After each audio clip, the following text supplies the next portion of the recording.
My name is Chris Mocko, and I have binge eating disorder.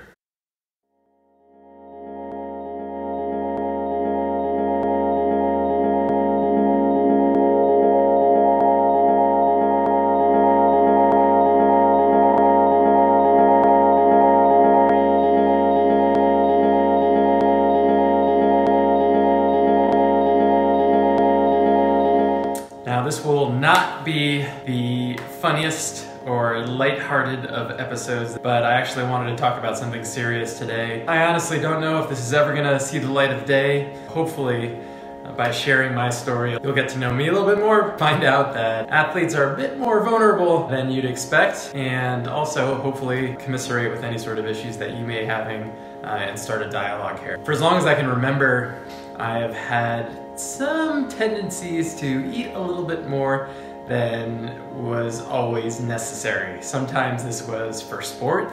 I was in a competitive donut eating contest, a cupcake challenge, a pancake challenge, but other times it was actually detrimental to my health, to my fitness, and to my running. I certainly couldn't say this was a good thing, but when looking back and even thinking about recent episodes, I never really considered this an eating disorder. When you think about eating disorders, I think anorexia, bulimia, and it just seems like those are much more detrimental to the body because you're starving your body of the calories it needs.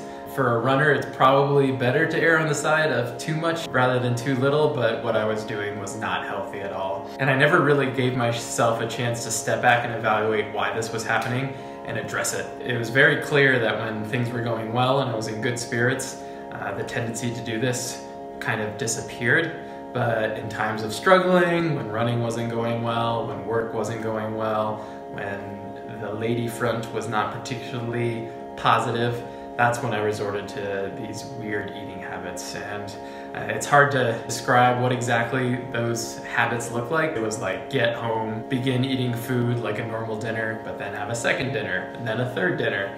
And often that transitioned into tons of desserts as well. I've actually joked about this before, mentioned that I ate a dozen Costco muffins in 24 hours at one point. Like I said, some of that is probably okay and good for a runner. We need those calories, but the way that it made me feel afterwards was not good. Just extremely bloated to the point where I couldn't sleep.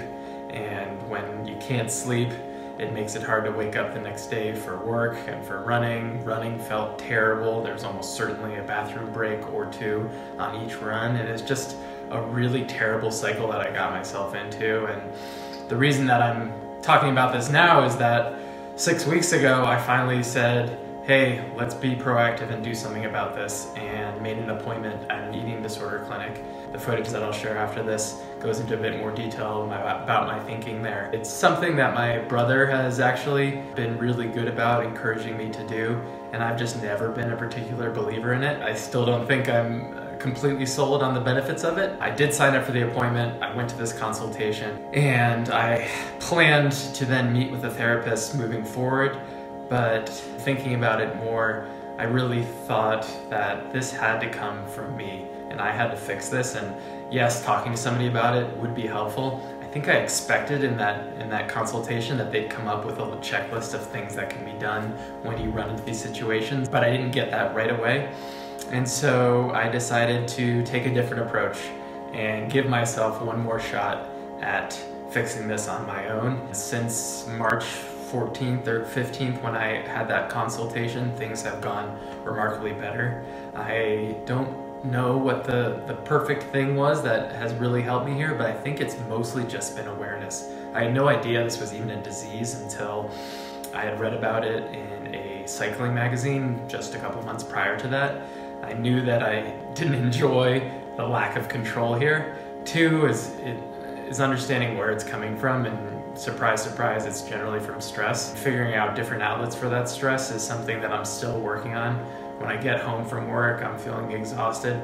Ideally, the first thing I do is not open up the fridge. I'm trying to do a workout, try to sweat a little bit to kind of get the toxins out from the day. I now have a hot tub that I can loosen up after a hard day of work, and in general it's just been about being super disciplined about what I'm putting into my body. I'm by no means on a diet, but after I've had a meal, I'll absolutely still have dessert. A pretty remarkable moment for me last night was I made a couple pancakes with an egregious amount of chocolate chips after dinner, and that's totally fine by me. I almost always will eat everything that I make.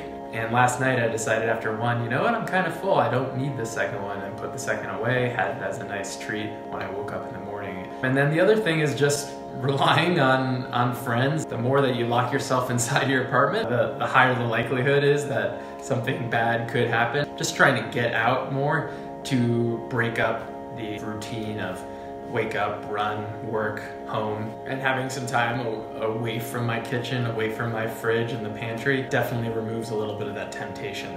Like I said, this is not an easy thing to talk about. It's really crazy to admit something like this and to even call it a disease. It just feels like a weakness on my part for not being able to control what I put into my body, but it starts with being happy with yourself. I am very happy right now, and a lot of that has to do with just returning to a very consistent program of nothing too crazy on the running front, but enough to challenge me, and also not burning the candle on both ends at work. The combination of both, prioritizing sleep, sometimes saying no to things with friends simply because resting and having some time on my own has to be prioritized right now, has made an absolutely massive difference.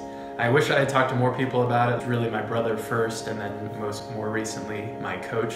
But my family has always been incredibly supportive. They're aware that things like this exist in my life. And I am happy at this point to say pretty confidently that they don't have to worry.